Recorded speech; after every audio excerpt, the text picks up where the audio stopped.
Қазақ даласында ең алғаш мектеп ашқан Ыбырай Алтынсарин ілімі тереңде. Алайда өз заманында жалғыз жанын күйін кешіп орысшыл қазақ деп айыпталған. Ыбырай дүмше молдалардың үстіртін білімін сынап, дәстүрлі дінді терең ұғынуға, ғылым мен білім арқылы жағынуды құп көрді. Патшалық үкіметке, отаршыл саясатқа қарамастан ілімін астыртын түрде жүргізе алған ол өз заманының нағыз саясаткер еді. Ыбырай 43 жасында мұсылманшылық тұтқасы атты еңбек жазады. 4 бөлімнен құралған кітап шариғат үкімдері мен дәстүрді бір арнаға тоғыстырған. Еңбекте қазақ жастарының түсінігі теріс бағытқа түспес үшін тердім дейді.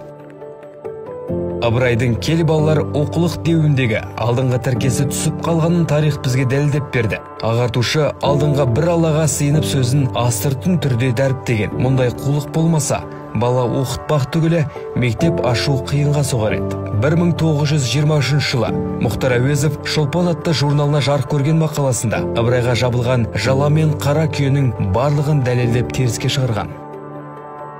Татар ағартушысы Исмаил Гаспринский мұражайында Ыбырайдан алған кітап көшірмесі бар. Ағартушы өз естелігінде Ыбырайдың үлгісі бойынша барша түркі мұсылман медреселері зайырлы білім беруге көшкенін, әрі реформаторлық қозғалыс болғанын айтады. Білім беруге физика, химия, биология пәндері енгізіледі. Бұл барша түрік мемлекеттеріндегі дүмше молдалардың надан уағызынан арылтып, дінді жаңаша түсінудің ұлттық тұрғыдан пайымдауға жетеледі. Мұндай медреселерде кейін барша түркі тектес ұлттардың интеллигенциясы тәрбиеленіп шықты.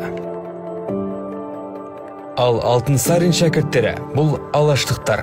Өйткені көбісі Ыбырай мектебінің түлегі. Дулатов пен Байтұрсынов осы мектептердің қарлығашы болды. Бұл мектептер ел қамын ойлайтын талай жас тәрбиеледі. Демек, Ыбырай тұтас жүйені, отаршыл саясатты уақыт арқылы жеңді.